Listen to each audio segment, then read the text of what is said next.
Gece yarısı kendini telefonun ekranına bakarken buldun mu hiç?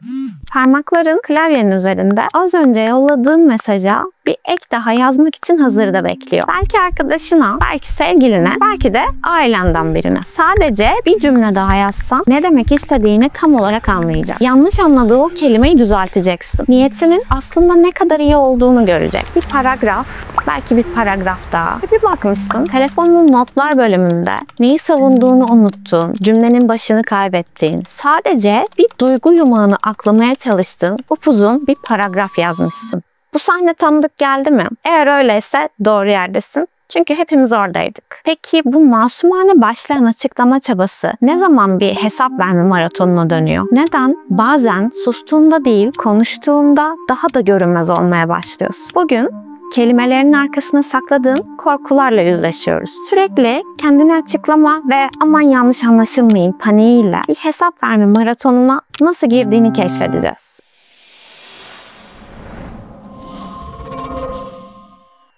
Sen de bu kelime sarmalından sıkıldıysan sana bir sır vereceğim. Asıl mesele daha çok konuşmak değil, daha doğru konuşmak. Bu videonun sonunda upuzun paragrafların esaretinden kurtulup 3 cümlenin özgürleştirici gücünü kullanmayı fark edeceksin. Hazırsan başlayalım.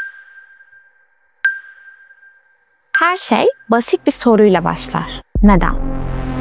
Neden o toplantıya geç kaldığını açıklamak için trafiğin her detayını, yolda gördüğün kediyi, alarmının azizliğini anlatma ihtiyacı duyarsın? Neden arkadaşına bu akşam gelemem demenin arkasına yorgunluğunun tıbbi analizini, evdeki sorumluluklarının listesine eklemek istersin? Neden sevgilinin basit bir nasılsın sorusuna gün içinde yaşadığın her mikro stresi dökerek cevap verirsin? Cevap genellikle sandığından daha derindedir. Ama bu bir gevezelik değil. Bu ruhunun derinliklerinden gelen bir yardım çağrısı. İçindeki boşluğu kelimelerle doldurma çabası. İlk ve en güçlü motivasyonun kaybetme korkusudur. O kişiyi, o ilişkiyi, o işi, o statüyü kaybetmekten ölesiye korkarsın. Sanki kuracağın bir eksik cümle, yaratacağın bir anlık belirsizlik, karşındaki kişinin seni sevmekten, sana değer vermekten vazgeçmesi için yeterli bir sebep olacakmış gibi hissedersin. Bu yüzden her bir detayı verirsin. Her açıklama aslında lütfen gitme demenin başka bir yoludur. Buna kardeş gibi bağlı olan bir diğer korku ise yalnız kalma korkusudur. Anlaşılmadığın zaman kendini izole hissedersin. Sanki dünyanın geri kalanı ortak bir dili konuşuyorken sen tek başına kimsenin anlamadığı bir lehçe fısıldıyor gibisindir. Bu yüzden sesini yükseltirsin. Kelime sayını arttırırsın. Daha fazla konuşarak, daha fazla detay vererek o ortak dile dahil olmaya, o izolasyon duvarını yıkmaya çalışırsın. Hepsinin sebebi seni o yalnız adadan kurtarsınlar diyedir. Ve tabii ki favorim yanlış anlaşılma ve suçlanma korkusu. Modern dünyada özellikle şu mesajlaşma çağında her cümle neredeyse bir potansiyel mayın. O yüzden ne yapıyoruz? Mesajı gülen yüz emojileriyle sakın yanlış anlama ama gibi ifadelerle döşüyoruz. Karşı tarafın bizi yanlış anlayabileceği tek bir santimetre karelik alan bile bırakmak istemiyoruz. Aslında tüm bunların altında yatan şeyin sebebi ne biliyor musun?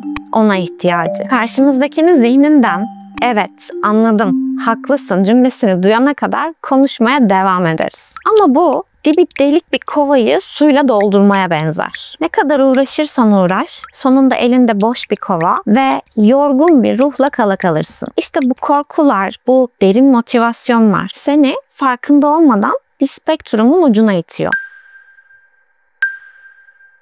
Her açıklama aynı değildir. Tıpkı bir renk skalası gibi açıklamanın da tonları vardır. Bakalım sen en çok nerede takılıyorsun? Spektrumun ilk ve en sağlıklı noktası şeffaflık. Hak ve sorumlulukların olduğu yerde başlar. Mesela iş arkadaşına projenin neden geciktiğini somut verilerle açıklamak. İşte bu sorumluluk almaktır. Amaç kendini aklamak değil, durumu aydınlatmaktır. Kısa, net ve olgulara dayanır. İşte bunu yapıyorsan bravo. Spektrumun orta noktası sağlıklı paylaşımlar. Burası bağ kurduğun yer. Arkadaşına canım sıkkın demek yerine iş yerindeki şu olay beni üzdü çünkü değersiz hissettim demek.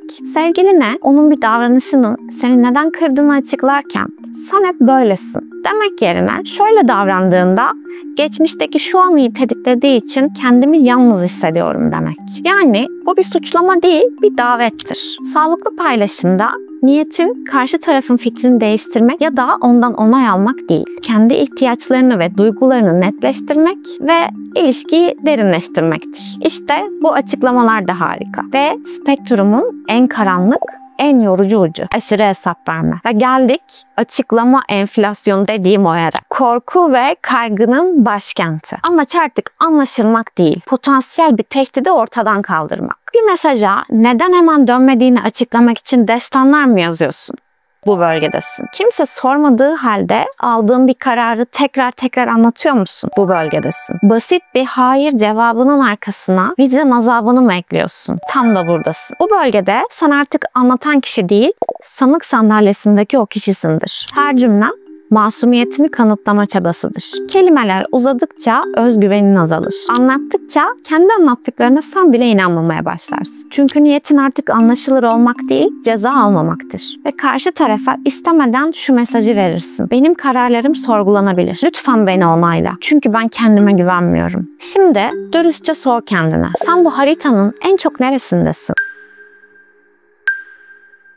Peki diyelim ki bir şeyleri değiştirmeye karar verdin. Pusulanı nasıl ayarlayacaksın? Hangi durumda şeffaflığın gerekli, hangi durumda sessizliğin daha güçlü olduğunu bileceksin. Çünkü sürekli susmak da bir çözüm değil. Bazen açıklama yapmak bir lüksten öte bir sorumluluktur. İşte sana yeşil ışık yakan 3 durum. İlki güveni etkiliyorsa. Diyelim ki bir projeyi bitiremeyecek misin? Yöneticine hemen sebepleriyle açıkla. Ortak hesaptan büyük bir para mı harcadın? Eşine nedenini söyle. Eğer senin bir eylemin doğrudan birini etkiliyorsa sessizlik güvensizlik doğurur. Bu yüzden konuş. İkinci olarak ortak bir karar alınacaksa. Tatile nereye gidilecek?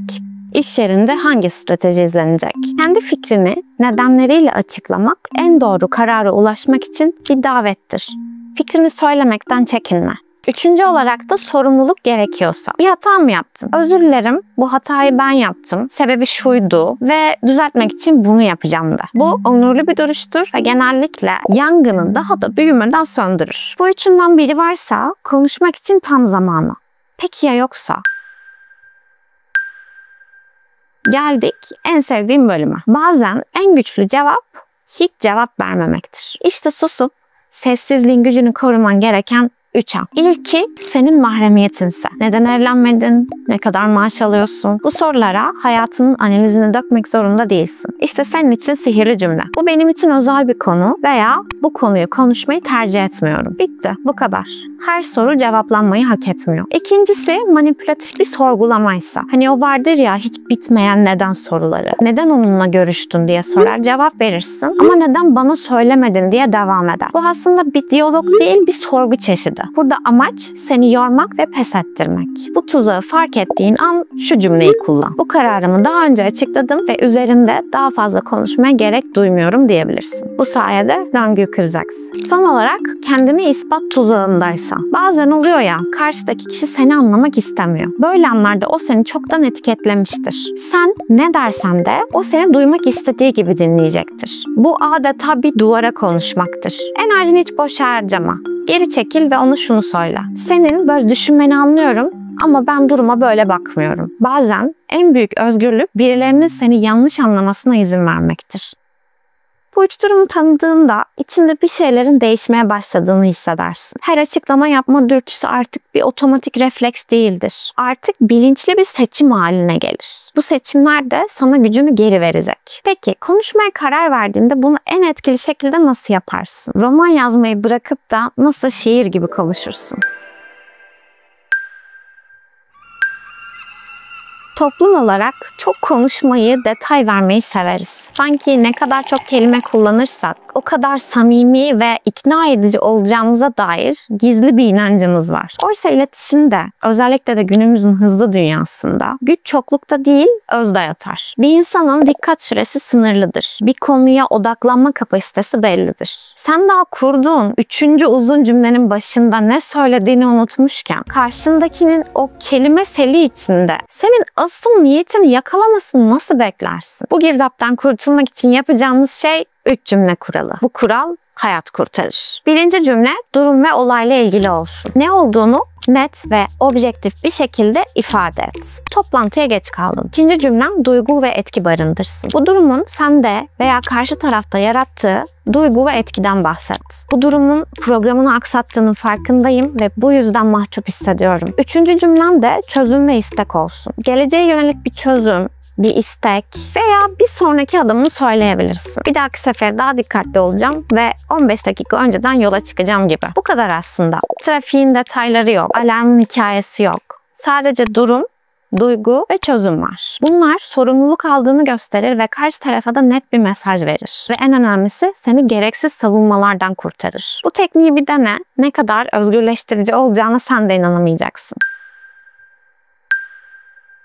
Şimdi de bu yeni iletişim tarzını bir alışkanlığa dönüştürecek pratiklere ve zihinsel çerçevelere bakalım. Bunları günlük hayatta taşımak önemli. İşte senin yeni iletişim araç çantan. İlk olarak bir mesajı ya da bir konuşmayı yapmadan önce niyet etiketi koy. Diyelim ki uzun bir mesaj veya bir e-mail yazdın. O gönder tuşuna basmadan önce biraz dur ve kendine şunu sor. Bu metnin altındaki asıl niyetim ne? Bilgilendirme mi? Bağ kurmak mı yoksa savunma mı? Eğer niyetin bilgilendirmekse metindeki tüm duygusal, varsayımsal ve gereksiz detayları sil. Sadece olguları bırak. Eğer niyetin bağ kurmaksa suçlayıcı ve talepkar ifadeleri ben diline çevir. Neden beni hiç aramıyorsun yerine? Seni özledim ve sesini duymak bana iyi hissettirir diyebilirsin. Ama eğer niyetin savunmaysa o zaman dur. Muhtemelen bu mesajı göndermemen gerekiyor. Savunma ihtiyacı korkudan gelir ve korkuyla yazılan bir metin asla yapıcı bir sonuca ulaşamaz. Mesajı sil. Bir kahve iç. Sakinleştiğinde niyetini bilgilendirme ya da bağ kurma olarak düzenleyerek tekrar gönder. İkinci aracımız da kısa formülü. Açıklandırmanı yapılandırırken bu formülü kullanabilirsin. Özellikle yazılı iletişimde çok işe yarıyor. Mesajı kime yazdığını ve onunla olan ilişkini düşün. Bir patrona yazmakla bir arkadaşa yazmak aynı şey değildir. İkinci olarak ihtiyaç ne? Karşı tarafın gerçekten neyi bilmeye ihtiyacı var? Senin ihtiyacını. Bir sorunu çözmek mi yoksa anlaşılmak mı? Üçüncü olarak sadece bilgi ver. Trafik, alarm, geçmişteki olaylar bunlar gerçekten gerekli mi? %90 değil. Son olarak az ve açık. Cümlelerini azalt, karmaşık ifadelerden kaçın, net ol. Bu araçlar zamanla senin bir parçan haline gelecek ve kontrolü kaygılarına değil bilinçli seçimlerine vermeye başlayacaksın.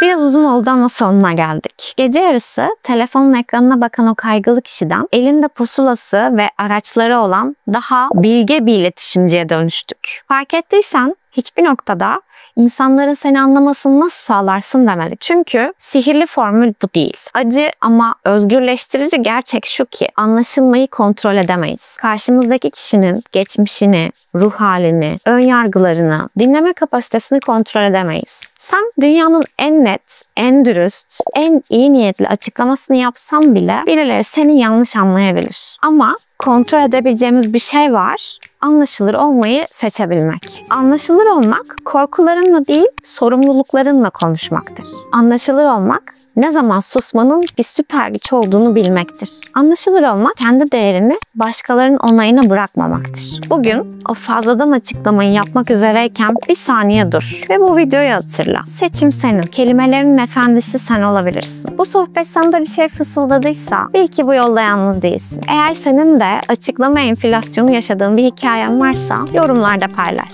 Ve bu videonun o gece yarısı mesajlarında kaybolan arkadaşına da iyi geleceğini düşünüyorsan onu da yolla. Kanala katıldığın ve izlediğin için teşekkür ederim. Kendine iyi bak ve unutma. Bazen en iyi cevap en kısa olandır.